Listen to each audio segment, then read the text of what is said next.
Hello everyone, welcome to Bread and Bear. Today I will introduce you a book about poverty, The Poor Economic, a radical thinking of the way to fight global poverty, developed by the Nobel Prize winner 2019, Abhijit Banerjee and St. Deferro. The couple spent 20 years traveling all over the world to 5 continents and 18 underdeveloped countries. They go deep into the poorest area and study the poor who live there. First of all, the authors state that the absolute lack of food does not actually exist.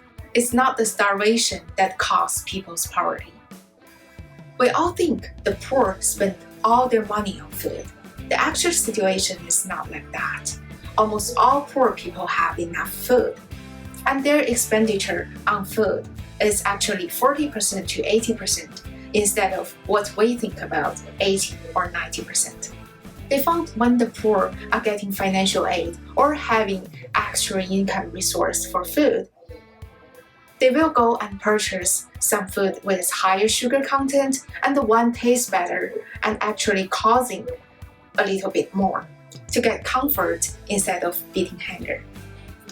Especially the experiments done in some poor areas in China show when the people get the food aid, instead of stocking up some rice and flour, they actually increase their expenditure to the meat consumptions. So we can get a rough conclusion that these people are not fighting starvation, but they are waiting for a better life. Another example, the author visits a Moroccan villager. Although his life is not very rich, he still tried to save money for a long time. He further lowered his standard of his life to buy a TV and a telephone, since he really needs his life to be less boring. So as we see, the starvation is not the biggest issue. What do you think? Why the poverty exists? Does it mean it is due to the lack of self-discipline, or laziness, or lack of control? Perhaps not. There's something called a poverty trap. And let's continue. What is a poverty trap? A poverty trap is a mechanism that makes it very difficult for a certain group of people to escape the poverty. We have a very simple and intuitive economic model. Let me draw it for you. We have the x-axis and y-axis. The x-axis means the income today, and the y means the income tomorrow. Let's also draw a diagonal line here. And what does the diagonal line mean? That means the income today, like this point, is equal to the income tomorrow. But actually in the reality, the cases might be different. For example, for a person who is relatively rich, his income today could use for more investment, enlarge his production, right? So his income tomorrow are more likely to be higher than his income today. But for poorer people, their earnings cannot afford their consumptions, and they face more stress, facing unemployment, facing some health issues and bad living conditions. So their income tomorrow are more likely to be lower than their income today. The graph in the real world is more likely to be S-shaped. So let's talk about 2 points. The first point is one above this intersection. So for this point, this person's income tomorrow can be higher than his income today. So tomorrow, this point will move to the right, to here. And again, his income tomorrow is higher than his income today. So there is tendency he will go to the right until he reaches this point. This point is called the rich equilibrium, or to say, the rich balance point. And what about the poor people? Let's study another point. For these people, his income tomorrow it will be lower than his income today, right? So tomorrow he will go to this way, maybe this point. And again, his income the day after tomorrow will be lower than his income tomorrow. So there is a tendency that the people who are from here, they will move to the left until they get to this equilibrium point. And this is called the poor balance. And so the people who live here always have a tendency to be poor. It looks like there is an invisible hand to drag them to the left. So the people living here are called in a poverty trap.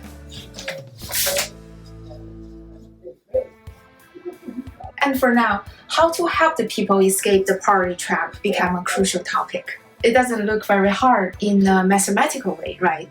So you can put them anywhere on this curve, right? But you know, the reality is that when the people trying to climbing from under to over, they need to have more resilience, more hard work, and to reject all the temptations. You even need to be lucky enough, like you need to be healthy, because it's likely that you cannot afford the healthcare costs or even the absence of work. When the income of a person is very low, they try to work very hard. They work into several temporary jobs to get the end meet. But it may not be a good practice since they cannot gain enough experiences and development from these temporary jobs. Also, they face more risk and stresses financially. Also, in the same time, they face more risks of unemployment, stress of bankruptcy, and also some mental issues. And all of these may lead to a downward spiral. But is that the case that the poor are doomed to be poor? Not exactly.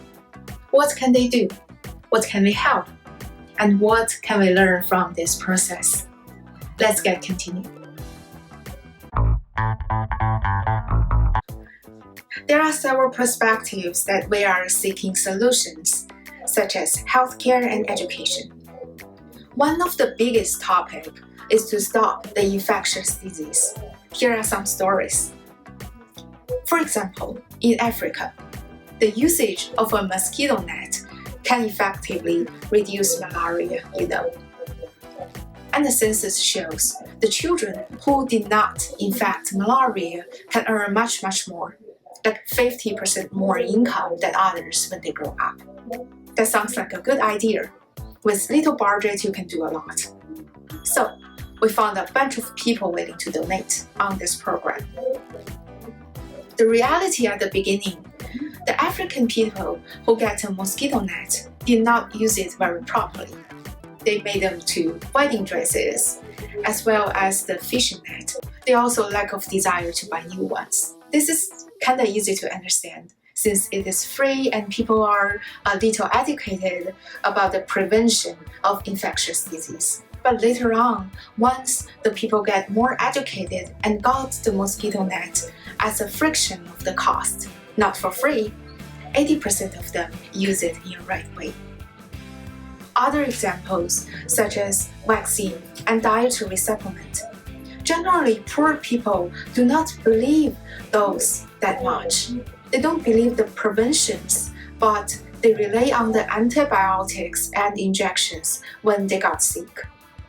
The vaccine and the dietary supplement are all very small costs, but they can drag an enormous effect in the future.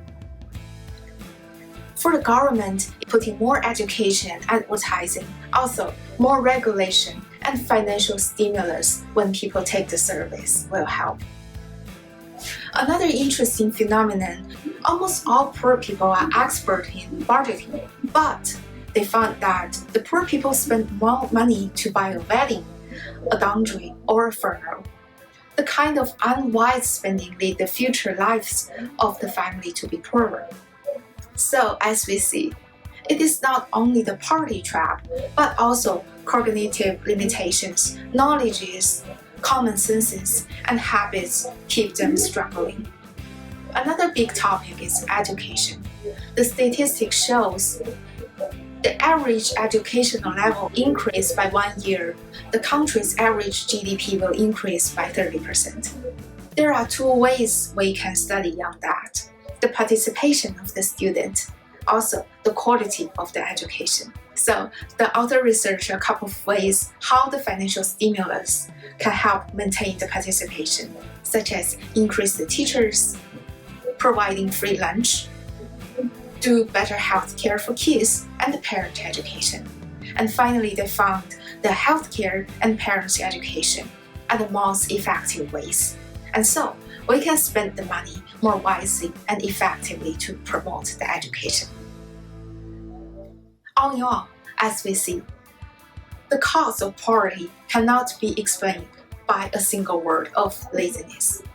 Instead of doing financial aid, we also need to think twice how to do the aid more effectively. It is interesting. Sometimes I think there is not huge difference between me and the poor people.